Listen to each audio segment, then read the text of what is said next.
Welcome to Evergreen Conversations, a breakthrough audiovisual storytelling medium that serves as a platform for news, entertainment, sports, and culture.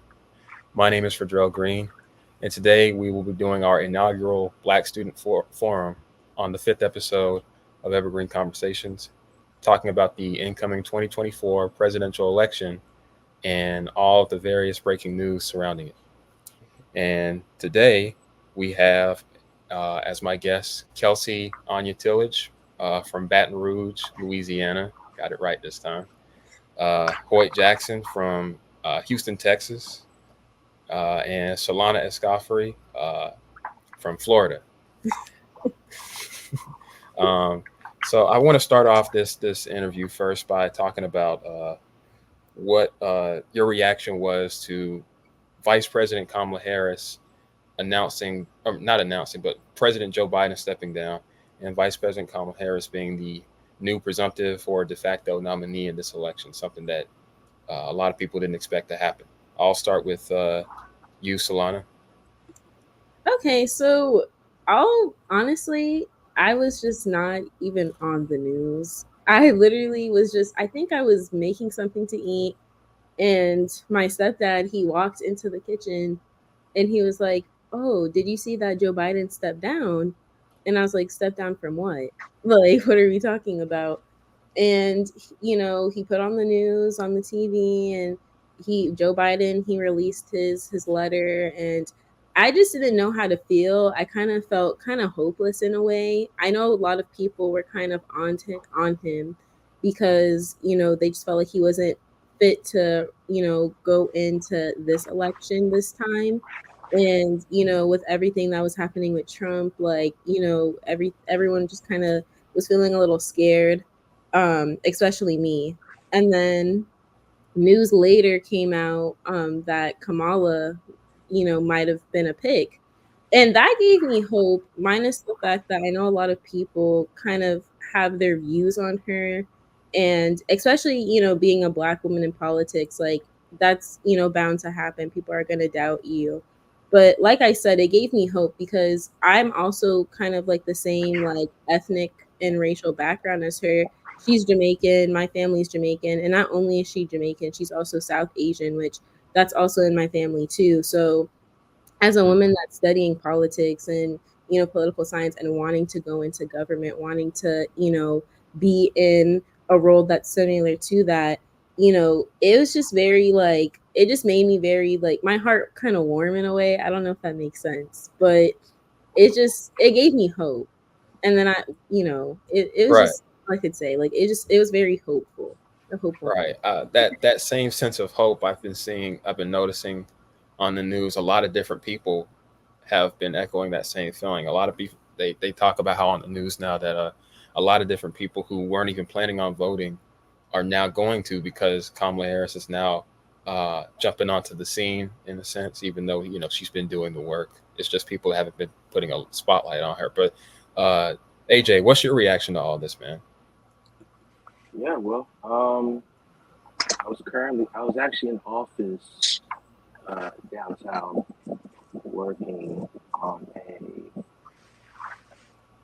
a financial report to um, city hall when I got when one of the interns had came to me and told me that Joe Biden had dropped out of was dropping out the race, for which at the time I was I was very disappointed when I found out that he was dropping out the race. But I also had to keep in mind that he did. It could be medical problems. It could be things that he had going on that that is causing him to drop out. But to hear the news that Kamala Harris was going to pick up from where he started was very much a good sign on my part, especially seeing the amount of people that were running to not only assist but also fund her campaign. Um, we even saw for itself within 24 hours, $84 million, if I'm correct. Right, $84 million was right, put into her campaign. On top of that, what they're now working on is to get another $91 million from Biden's campaign funding. But Hmm. I was very impressed to see how all of this happened within 24 to 48 hours. Right. And you, Kelsie. So what's your reaction to not only her, coming onto the scene, but sort of this explosion in support from all over the place? You've got Democrats coming out to support her. You've got people from all young people from all over the country coming to support her. She's breaking records in terms of money and revenue and all that. I mean, just last night I saw a tweet saying that she broke the record for the largest Zoom stream ever recorded with like over 100,000 registrants, which is something very, um, very odd to me, for a political event like this to, break a record like that. But what's your reaction to all of this? I think definitely at first, and sorry again for technical difficulties, but definitely at first it was like a thing because I was in the nail shop when it broke, and you could see like the faces on everyone around me kind of like slowly like drop at that realization of like who's going to take on that mantle. And I think for it to be Vice President Kamala Harris is not only one a great thing, but I also think it's going to make this election even more sensationalized than it already was. But I was really actually more shocked and surprised by the immense support from Gen Z, especially I don't know if y'all seen like the Kamala Brat meme or like anything like that, but there's just so much overwhelming support. And I think like as a Black woman, it's almost like humbling to see like I get to live vicariously through her, to see the amount of support she's had, to see her break these records has been magical. And especially like even like the Zoom call, unfortunately I couldn't get on it because I was working, but like just to see the overwhelming support even from like the students in the AUC, like that AUC for Kamala page popped up real quick, and it's like just to see like all these people support. I think, but from like a more like political standpoint, just like hearing like the talk and the chatter just around Capitol Hill, it's like very like choosy. Like some people are all for it. Some people are like, we need to see who her vice president pick is going to be, and it's very much a scary thing as much as it's welcoming, because I don't know if y'all saw like recently on Fox News they mentioned how she was going to go speak at the Zeta Boule, and they called it a colored sorority. So at the same breath, as much as I'm so happy that she's running and I want her to be my next president, I want her to be the first Black female president of the United States, I'm also terrified to see what's going to happen these next couple of months being a Black woman, and see how as we are like the most underprotected group in America, just to see like how that's going to take shape in America and take shape in the news and the media. And I'm excited to see how she's going to combat that, but at the same time also just kind of scared. Right. I was talking about this before when it was announced that Biden was stepping down and he endorsed Kamala. That I was talking with my dad that this is great. I'm happy, but this is going to be even more challenging time for her than it was for Biden when they were having him step down. Right? Because it was one thing where like they were telling him, "Oh, he can't do the job anymore. We respect him and all that." But this is like all out attacks on Kamala's record, her character, her personal Yeah. background. It's just been nasty and destructive. I mean, I I saw on Fox News, someone called her like the Hatua girl, which was absolutely disgusting. I mean, that's Yeah. just what is your reaction to all of the attacks that's been going on Kamala Harris's name? That's just kind of dumb. I mean, it's not even kind of, it is dumb, and it's really showing that the other side It's doesn't really have ignorant. a plan to deal with this woman who could potentially be the first Black, Asian, Jamaican female president of the United States. I'll start with you, Solana. So, with all the media, attention and everything that's happening with her, it was expected. Even just being a Black woman that's not in that spotlight, you get that a lot. What she's getting is 10 times worse. When I saw that a lot of people, especially Black men, that really disappointed me that they didn't want to vote for her because she's a Black woman and it can never happen. um it was just kind of almost in a way like not only telling me but so many other Black women that want to make change and want to step into roles like that they can't do it either. But it was just very disgusting. Even the Haktua thing, like just I'm just now finding out about that, and like it just feels so like disgusting, because that would never, in my opinion, happen to, a white man that, was running for president. That's just me. But Right. it's just very much expected. I don't think it's right, and I think that she's more than qualified to do the job. A lot of people don't realize that so many people are endorsing her, but so many powerful people, people that have influence, are endorsing her, and that's why I genuinely think that she is fit for that, that role. She's fit to be the next president of the United States. Nancy Pelosi endorsed her, if I'm not wrong. I'm pretty Mm-hmm. sure. Yeah. Um, Barack that's Obama just endorsed her today. Yeah. exactly. Barack and So Michelle Obama just did it too. it's Mm-hmm. just, there's so many people endorsing her, so I don't see why, it's such a, an issue, and, throwing backstabs, and just bringing up her history of like family background, like, it just makes me feel disgusted, but I know that she's going to triumph and, kind of make it through, and I do believe that she does have that, power, and I feel like she has, the potential to be, like I said, the next president of the United States. So Right. And AJ, Solana brought something up about the black support, the black male support. I don't know if you were on the call with me, brother, but a couple of days ago we did a Black Men for Harris Zoom call. I We mean, did. StreamYard call where we raised over $1 million, man. Were you on that? I was. So I talk kind to of me took a about little what you bit. think. Talk to me about what you think the black male support is looking like for Kamala Harris, or what it should look like.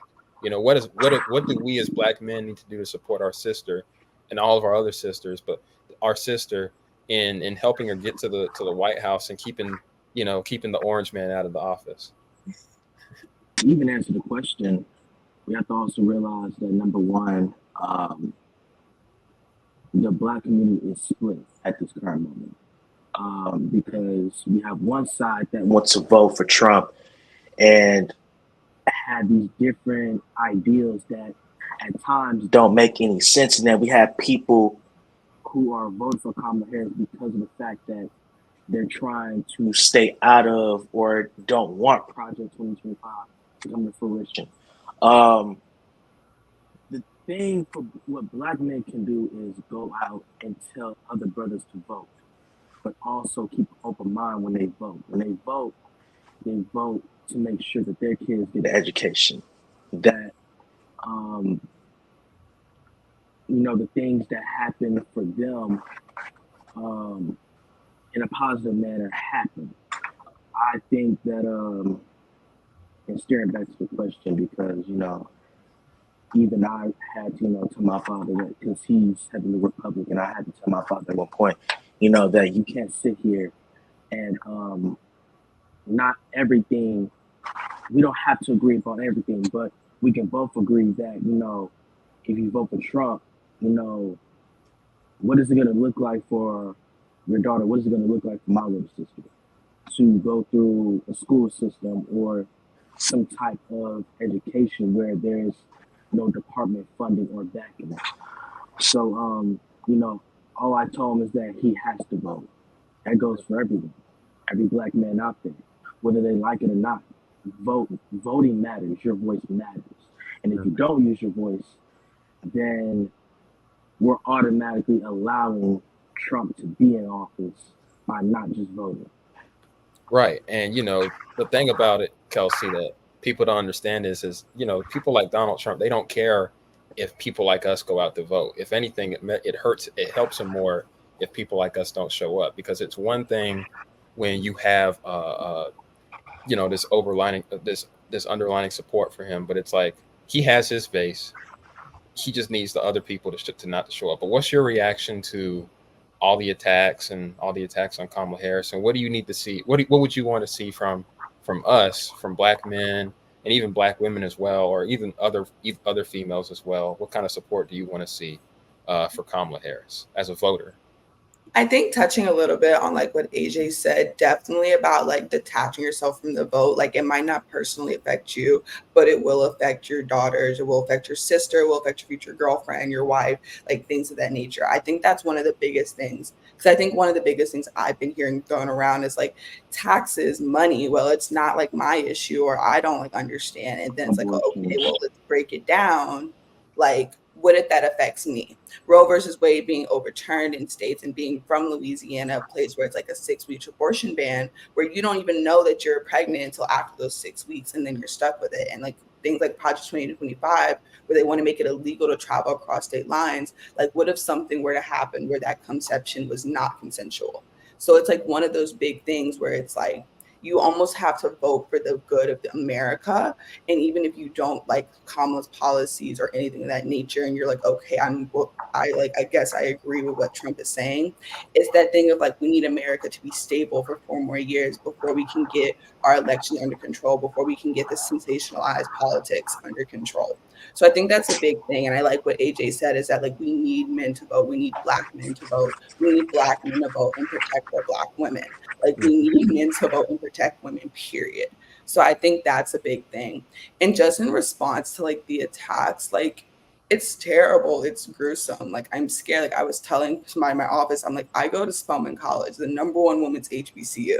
Like you mean to tell me that we are not going to become a target with Atlanta being a political hub? Like I just found out that she's going to be there on Tuesday giving an address. And keep in mind, like in the past year, we've had both current and former president and the vice president come. So imagine what's going to happen during this election cycle, just in Atlanta alone, period. So going to a school like Spelman, it's even more of a real thing because we already have to fight for so much. We already have to sit there every room I walk into, like, yes, I'm a Spelman woman. I'm representing Black women. I'm representing everyone. Like that weight is carried on your shoulders, especially throughout this internship, because I don't want to mess up. I don't want to give them that. So now it's like I'm seeing her in like this broad daylight, and it's just like everyone's going to sit there and they're going to attempt to attack her to demean the black woman. So it's like right now, like my like livelihood in a sense is like resting on her shoulders. And I know she feels that pressure. I know her campaign team feels that pressure. But at the same time, in the same breath, it's almost like it's welcomed again. Like that's like my big thing. Like I'm welcoming it all. I hope she's welcoming it all. I know she's welcoming it all. It's a huge thing. And I know Solana, she talked in earlier about the endorsement she's getting from the political side, but also the celebrity side. I think that's a big thing, especially with our generation, is that we rely heavily on influencers. Like there's celebrities and there's Yes. influencers, and the influence that we have can shape a lot of things. And I'm really happy to see that a lot of influencers are coming out and supporting her. I think the biggest thing as of right now is Beyonce allowing her to use the song Freedom as her campaign song. I think that's a big thing. Beyonce is a woman of not many words.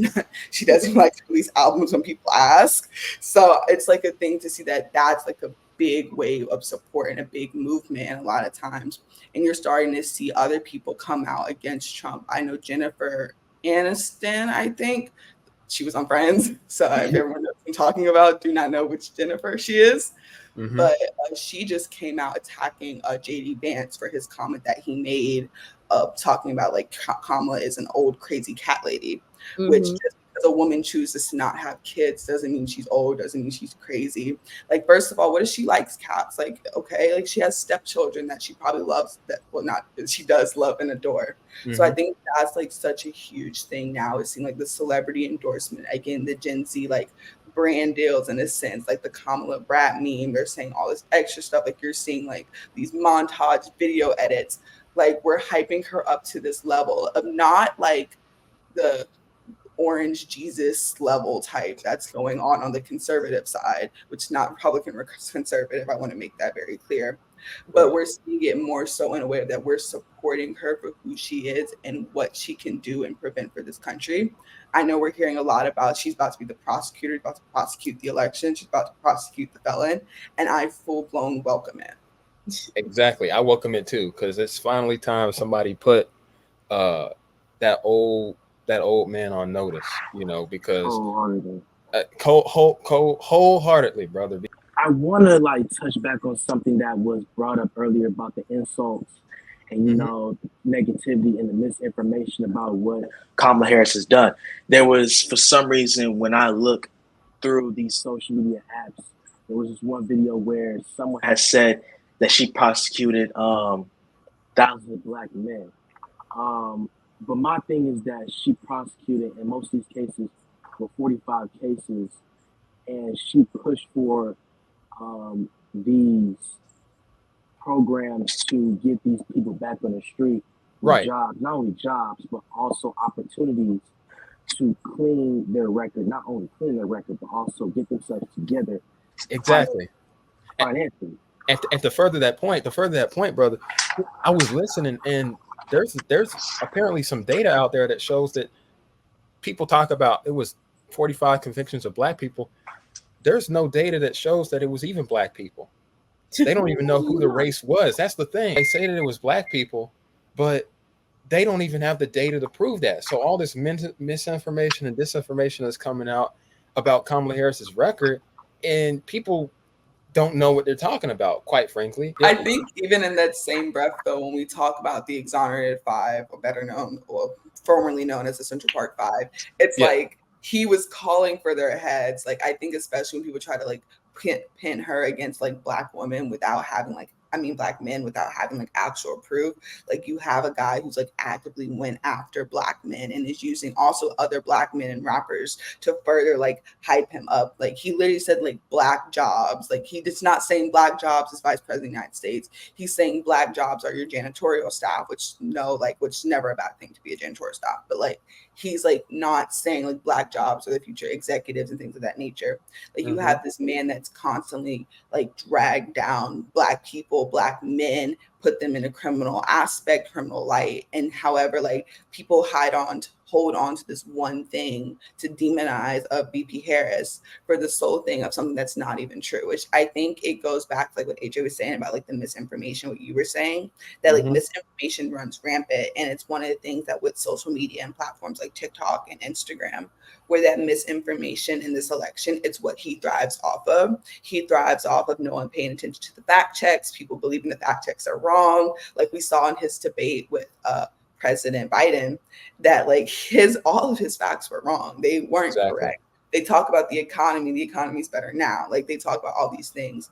Like, even I remember I was sitting there, I was in the cafeteria in Longworth, and two girls behind me were like, the inflation rates are just so terrible now because of Biden. And I'm just like sitting here, like headphones on, chilling. And I'm like, that's not why your chicken nuggets are $6. Like, chicken nuggets are $6. Like, oh my God, like, he's not the issue for everything. So I think that misinformation is definitely just going to be like rampant and crazy. Sorry. Right.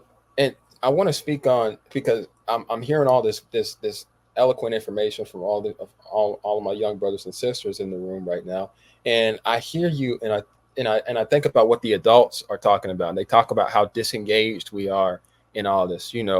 Numbers show that as you get older, you get more politically engaged, but like 54 and below, people aren't as active, people aren't voting, things like that. What do you say about this sort of notion that young people, Gen Z, aren't active? They don't know what they want out of this election. They don't know, like they shouldn't have a say in anything because they don't pay enough attention, or things like that. That we shouldn't have a voice in our concerns, because this election is going to dictate what our lives are going to be like, not what the old people's lives are going to be like. They're going to be dead and gone in a couple of years. So what's your I mean, that's the truth. So what's your reaction to that? AJ? I want to start with you. Well, I think about it like this, and I had to take a moment to listen to your question completely. To start off, I question my generation at times. I do, wholeheartedly, about their thought process on who they vote. For example, I was at the office, it actually was on lunchtime, ironically similar to what Kelsie was, and I heard people talk about voting for Trump. And then I begged them, I asked them the question, I said, you are aware of what if he gets in office, these two different things he got going on, Project 2025, and then this other thing he got going on, if it go through, it will not only affect your education, but also mine. Quote verbatim, I don't really care about that. I just want Trump in office. We need to make America powerful again. Cool. Yeah. We don't make America powerful by just through military might. Mm-hmm. We make America powerful by having intellectual minds, people who are intelligent, Mm-hmm. people who have brains. And at times I do question the thought process of people going online and on these social media apps saying that they're not going to vote. But at the same time, we are one of the most active groups that want to make change.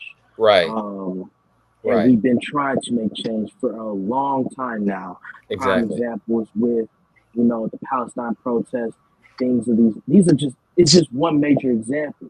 But Mm-hmm. it goes to show, and if we were to give a bigger example, let's talk about the Morehouse and Spelman protests with the administrations coming in to talk about something that was completely not on the roster to talk about, and Mm-hmm. how people went out their way to go there to confront them on why they're not doing anything about what's going on across the waters. And people can say that we're not actively involved with the political scene, but here you have people like myself, Kelsie, Solana, and other people who work in government, who shadow people who work in government, so that we can be in those positions down the road to help propel what happens next for our government. Right. And thank you for talking about that movement piece, because I want to jump into something that's going on in the AUC right now, or that's beginning to go on in the AUC right now. That's actually representative of what's going on nationally, which is this AUC for Harris coalition that's coming up, in the Atlanta University Center. A lot of people have been jumping in to try and, support it. I'm going to be joining in support. Some other people are going to be joining in support. I hope you all do the same as well. When you see something, what's that? I would have to, because I'm now a political organizer, so I have to, go out there, canvas, talk to people, write letters, and usher my brothers and sisters to vote. Mm-hmm. So I mean, and this is something that will be talked about later on in the podcast. But my thing is that what that person is doing is very much good, because other people need to see this and take notes on it. Not a lot of people are doing that, and the reason why we have people now that are saying that they're not going to vote is because they haven't looked into the politicians that they want in office. But I'm gonna let you go back to what you were going to talk about. Yeah, this is probably going to be the last question, because I have a time limit. I try to keep myself to, just so y'all know, 30 to 33 minutes is my time limit. What is your reaction to sort of the AUC's overwhelming support for Kamala Harris? What would you like to see from this AUC for Harris coalition? And yeah, that's pretty much the question I have for y'all. I'll start with you, Kelsie. I think it's very expected and telling of the AUC. I know I always mention I'm like Spelman, Clark, and Morehouse. They're like no other HBCUs out there. I think a lot of people are politically inclined for the most part, or they're politically active, and I think that's something that's rare to see in this type of like consortium, just tenfold in numbers and overwhelming support. I think it's a huge thing. I've seen like people like in my class, like I always see them just posting about you need to vote, you need to get active, and I've been seeing recently, ever since that she announced her that she's running and that she wants endorsements and things of that nature. I've been seeing it in tenfold from everyone I follow. I've been seeing people that I know from SGA, and just seeing people that are in smaller organizations and RHA. I've been seeing them come out and be like, hey guys, we need to vote. We need to do this. But I think what I want to see is just I don't want to only just see social media posts and words. I want to see action. I want to see people actually registering. I want to see us get the class of 2028 involved as much as possible in terms of registering. I want to see people actively showing how to do it, potentially switching their voter to Georgia if they know they're not in a swing state. Like, I know I'm from Louisiana, kind of a swing state, kind of not. I'm considering changing my voter jurisdiction to Georgia for the same reason that, but I do live there, and that I do believe Georgia is like a powerful swing state. So I think I want to see more action. I think we're a generation of a lot of talk, which I think is the best thing. Like, we will put it out on social media, we'll put it out, but it's, do we actually back up what we're doing? And a lot of times we do, but sometimes we need 100% backup. It can't be if, maybe so, 95. It needs to be 100. And I think that's the biggest thing I want to see. I definitely want to see like our leaders on campus. I want to see more conversations like this being more candid, especially. And I also don't want to see the demonization of people that choose to vote a different way, because I think that goes against what we're fighting for, that we want to have Black educated voters, even if we don't agree with what they're voting for, because I think that makes it harder for us as individuals as well to sit there and be like, hey, I need to vote. Hey, let's support. Hey, let's do this. I think that's a big thing, but I want to see a lot of action. I really want to see, I want to see the overwhelming, like, I want to see us like blocking out the polls. Like, I want to see lines around the block. I want to see if an organization has like something voting related. I don't want to see the room half empty. I want to see it like full. Right, right. And Solana, what about you? I mean, people talk about how impactful this can be for all at the AUC. I mean, I liken it to, this could be something potentially like the next Atlanta student movement. If you actually, if you know about that, back in the '60s with all the different schools in the AUC, what's your reaction to this overwhelming support for Kamala Harris in the Atlanta University Center? It's honestly so beautiful. The minute that like all of the news came out, and like, Kelsie and AJ were saying, like, immediately, like, they made the page, they made the movement, and it was just so just nice to see, and especially other HBCUs doing it as well. Like, it's just overwhelming support. And it's just amazing to see. And like Kelsie said too, like, I would also like to see a lot of action, and I'd also like to see a lot of impact, because we are a generation where I feel like we can make things happen, but like also, the power of social media is great, but when we're actually acting on stuff, and we're really showing out and showing people that this is something that we stand for, that we're passionate for, and what we want, I think that's when they'll start taking us a lot more serious. And I feel like they already are taking us serious by, having so many, fundraisers for, Madam Vice President Kamala Harris. And,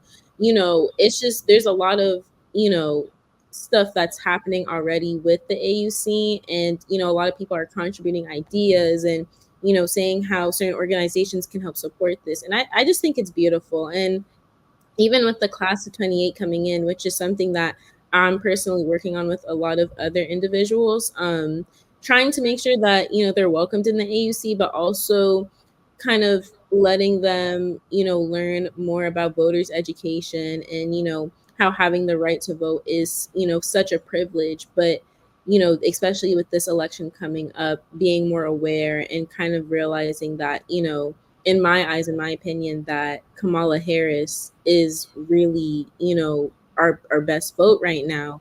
And Mhm. although there's people that, they don't agree with certain things that she's done, you know, Trump, like, I just don't think that's the best, way to go about this election, especially for me, and especially for many other people being their first time voting. Um, I'm just very excited about, just the AUC Harris movement. I feel like they're going to educate a lot of people on what she stands for, and why it's, just the correct reason to vote for her. I just think it's beautiful overall. Absolutely, absolutely. Well, that ends the conversation I have with y'all. I just want to say thank you all for coming on the show today, and make sure that y'all continue your individual efforts. Go out and vote. Get more people out to register. Go get people out, more people out to vote. And we this is it, y'all. This is the most important political event of our lives. People compare it to Barack Obama's running for president. I think it could be potentially bigger, and it's definitely a lot more impactful because if we don't get this woman into the White House, it's pretty much game over for a lot of different people. It may not affect you. It may not affect you the closest, but you got to think about the people that are least favored in your own communities. This is what it's about. It's about helping those people out. So make sure that y'all continue your efforts. And thank you all for listening to Evergreen Conversations, a breakthrough audiovisual storytelling medium that serves as a platform for news, entertainment, sports, and culture. We will see you next time.